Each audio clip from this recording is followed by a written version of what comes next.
ঊর্ধ্বতন কর্তৃপক্ষের কাছে আমি হাত জোর করে করতেছি, একবার হাত জোর করে। 5টা ডিপার্টমেন্টে এই দেশটাকে শক্তিশালী করতে হবে। কয়টা ভাই? 1 নম্বর শিক্ষা, 1 নম্বর প্রত্যেক মুসলমানকে কোরআন এবং সুন্নাহর শিক্ষায় শিক্ষিত করতে হবে। আমি অন্য ধর্ম নিয়ে কথা বলছি না, তাদের মতো দিন পালন করি। লাকুম দীনুকুম ওয়ালিয়া দিন, লাকুম দীনুকুম ওয়ালিয়া দিন। তারা তাদের ধর্ম পালন করে করুক, আমাদের কোনো মাথা ব্যথা নাই। প্রত্যেক মুসলমানের বাচ্চাকে কোরআন সুন্নাহর শিক্ষায় শিক্ষিত করতে হবে এবং একই সাথে এই যুগকে চ্যালেঞ্জ করার জন্য যত সাবজেক্ট দরকার সব সাবজেক্ট আমাদেরকে শিখতে হবে ইনশাআল্লাহ। একমুখী শিক্ষা না, দ্বিমুখী শিক্ষার মেরুকরণ না, একদম দ্বিমুখী শিক্ষাকে একমুখী করে একটা কম্বাইন্ড এডুকেশন সিস্টেম চালু করতে হবে। যদি আপনারা না পারেন আমাকে দায়িত্ব দেন, আমাদেরকে বলেন যে ভাই বা ছোট ভাই, তোমাকে আমি 1 বছর সময় দিলাম, শিক্ষার বিষয়গুলো গোছায় দাও। বিনা পারিশ্রমিকে ইনশাল্লাহ করে দেব, কোনো সমস্যা। 1 টাকাও দিতে হবে না, জাস্ট একটা চেয়ার টেবিল দেন, 100 জন আলেম দেন, 100 জন বুদ্ধিজীবী দেন, গড়ে দিব ইনশাআল্লাহ। তা প্লে গ্রুপ থেকে মাস্টার্স পর্যন্ত আমাদের ছেলেমেয়েরা এমন শিক্ষায় শিক্ষিত হবে যেটাকে শরীফের গল্প শেখাবে না ইনশাআল্লাহ। বরং আমার ছেলে পাইলটও হবে, বিমানও চালাবে, আমার ছেলে ইনশাআল্লাহ হাফেজে করানো হবে ইনশাআল্লাহ। আমার মেয়ে ডক্টরও হবে ইনশাআল্লাহ, আমার মেয়ে আয়েশা রাদিয়াল্লাহু আনহার মতো মুহাদ্দিসও হবে ইনশাআল্লাহ।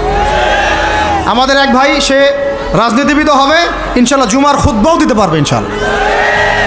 আল্লাহর কসম করে বলতেছি, এমন শিক্ষা চালু করা সম্ভব। শুধু আপনারা যদি একটু সৎসাহস দেখান, একটু উদ্যোগ গ্রহণ করেন, আল্লাহ পাক বহুত আজর দিবেন আপনাদেরকে। আল্লাহ পাক এই ওসিলায় আপনাদের সব গুনাহ মাফ করে জান্নাতও দিতে পারেন। আল্লাহর রাস্তায় আল্লাহর দিকে ফিরে আসেন। আমি আপনাদের সবচেয়ে শ্রেষ্ঠ বন্ধু, আমাকে শত্রু মনে করেন না। ইউসুফ আলাইহিস সালাম এক পর্যায়ে বলেছিলেন যে আমি যোগ্য, আমাকে দায়িত্ব দেন। মনে আছে আপনাদের? যখন সমাজে দুর্ভিক্ষের স্বপ্ন দেখলেন রাজা, রাজদরবারে গিয়ে তিনি বললেন যে দেখেন, আপনার স্বপ্নটা এমনি এমনি স্বপ্ন না, 7 বছর এখানে ফসল ফলবে, 7 বছর দুর্ভিক্ষ হবে। যদি আপনি আমাকে দায়িত্ব দেন, আমি ইনশাআল্লাহ এমন একটা অর্থ ব্যবস্থা প্রণয়ন করব যে ইনশাআল্লাহ এই দুর্ভিক্ষের কবল থেকে মানুষ বেঁচে যাবে। মানুষ বাঁচে নাই। ওখানে এখানে প্রমাণ হয় একটা জিনিস, যখন দায়িত্ব নেয়ার যোগ্য কেউ দেখা যায় না, তখন যোগ্যদেরকে কথা বলতে হয়। যোগ্যদেরকে কি করতে হয়? কথা বলতে হয়। এখন দায়িত্ব দেখতেছেন না কাদের হাতে? একটা লোক, যে ব্যক্তি আল্লাহর অস্তিত্বেই বিশ্বাস করে না, সে কিতাব লিখতেছে, ওই কিতাব আমাদের সন্তান পড়তেছে। আমি নাম মেনশন করতে চাচ্ছি না। কিছু মানুষ যারা আল্লাহর অস্তিত্বেই বিশ্বাস করে না, তারা মনে করে মহাবিশ্ব সৃষ্টি হয়েছে বিগ ব্যাং থেকে, আল্লাহ সৃষ্টি করে নাই। ও ডিপার্টমেন্ট অফ হেড হয়ে বসে আছে ওখানে। আজকে ট্রান্সজেন্ডার ইস্যু আসছে জন্য আপনারা নড়েচড়ে বসতেছেন না। শিক্ষার যে দশা চলতেছে, আমরা ভয় করি যে আজকে থেকে 10 বছর যদি এমনভাবে চলতে থাকে, আল্লাহ মাফ করুক, আমার আশঙ্কা একটা প্রজন্ম গড়ে উঠবে, জীবনে বাপকে তো সালাম দিবেই না, সালাম কেমন করে শুদ্ধ করে দিতে হয় সেটাও শিখবে না কখনো। ওই দিন যদি আপনারা দেখতে না চান, এখনই ব্যবস্থা গ্রহণ করেন। আমাদের কাছে ব্যবস্থা গ্রহণ করার কোনো ক্ষমতা নাই, ক্ষমতা আপনাদের হাতে আছে। আপনারা যদি এই ক্ষমতাকে আল্লাহর দিকে, আল্লাহর সন্তুষ্টির জন্য ব্যবহার করেন, আল্লাহ আপনাদেরকে আরও বড় করবে ইনশাআল্লাহ।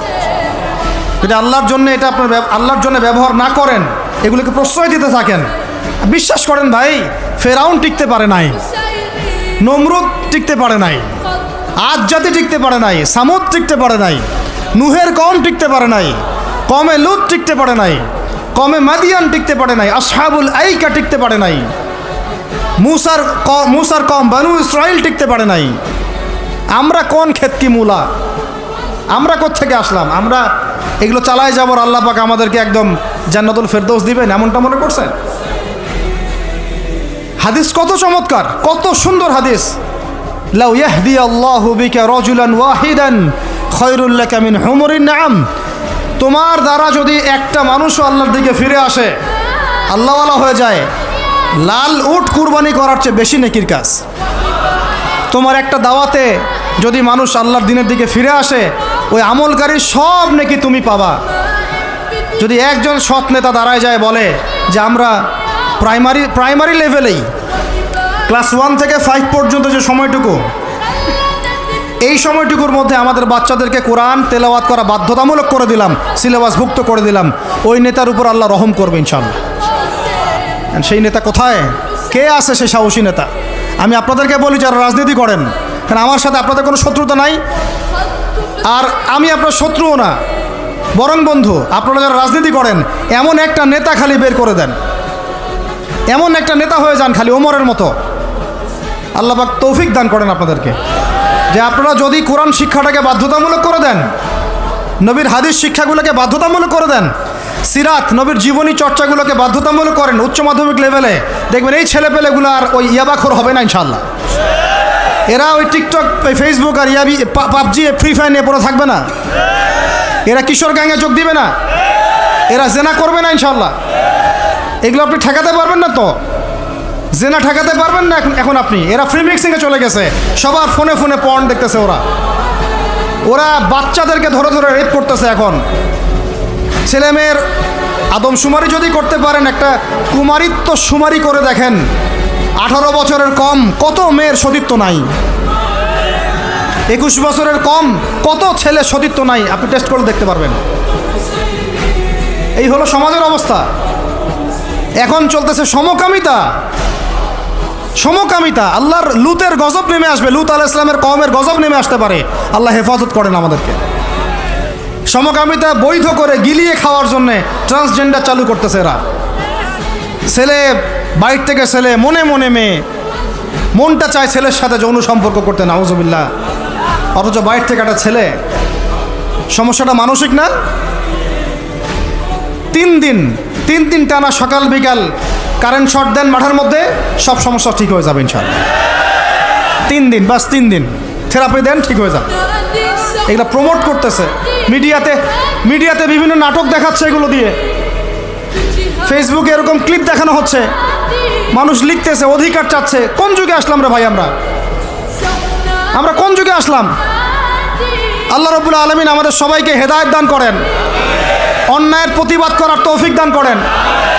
আমি আমাদের ঊর্ধ্বতন কর্তৃপক্ষকে বিনয়ের সাথে অনুরোধ করব, এইগুলোর পিছনে যারা এজেন্ডা বাস্তবায়ন করতেছে সবগুলোকে ধরে ভিতরে ঢুকাই দেন একেবারে। 7 দিন রিমান্ডে রাখেন, ঠিক হয়ে যাবে ইনশাআল্লাহ। আপনারা খালি দাড়ি টুপি পাগড়ি জুব্বা দেখলেই সন্ত্রাসী মনে করেন? এরা তো স্পষ্ট সংস্কৃতির সন্ত্রাস, স্পষ্ট শিক্ষা সন্ত্রাস। আমাদের ছেলেপেলেদেরকে ছেলে জেনা করানোর দিকে নিয়ে যাচ্ছে এরা। কালকে যদি আপনার ছেলে একটা ছেলেকে বিয়ে করে, আপনি খুশি হবেন? আস্তাগফিরুল্লাহ, নাউজুবিল্লাহ। আল্লাহ পাক আমাদেরকে হেফাজত করেন, আল্লাহ পাক আমাদেরকে মাফ করেন। আপনার মেয়ে যদি কালকে একটা মেয়েকে বিয়ে করে নিয়ে আসে, আপনি সমাজে মুখ দেখাবেন কিভাবে? তো এগুলো এখন যদি না থামাই, তাহলে কখন থামাবেন? ওই যে বললাম, সুদ যখন চালু হয়েছিল আমরা সবাই কিন্তু প্রতিবাদ করি নাই। এখন সবাই সুদখোর হয়ে যাচ্ছে দিন দিন। আমরা যে অনেকে তাহাজ্জুদ পড়ি, করে কান্নাকাটি করি, আল্লাহ দোয়া কবুল করো, এইটা করো সেইটা করো। দেখেন দোয়ার বেশিরভাগই কবুল হয়। কেন হবে? অর্থনৈতিক জীবনে তো সুদ খাচ্ছি, আমি ঘুষ খাচ্ছি, দুর্নীতি করতেছি, হারাম খাচ্ছি, পণ্যে ভেজাল দিচ্ছি। আল্লাহ পাক আমাদের সবার রিজিককে হালাল করার তৌফিক দান করেন। অতএব আমি 5টা কথা বলছি, 5টা ডিপার্টমেন্টে এই জাতিটাকে শক্তিশালী করতে হবে। আল্লাহ পাক তৌফিক দান করেন। 1 নাম্বার শিক্ষা। 1 নাম্বার কি ভাই? এমন কোন শিক্ষা? শুধু একমুখী না, দ্বিমুখী শিক্ষার সমন্বয়। কোনটা? কোরআন সুন্নাহও থাকবে, আবার জেনারেল শিক্ষাও থাকবে। আল্লাহ পাক তৌফিক এনায়েত করেন, আমিন। 2 নাম্বার অর্থনীতি। 2 নাম্বার কি? আমাদের অর্থনীতি এত শক্তিশালী করতে হবে যে আমাদেরকে যেন পশ্চিমাদের কাছে কখনো হাত পাততে না হয়।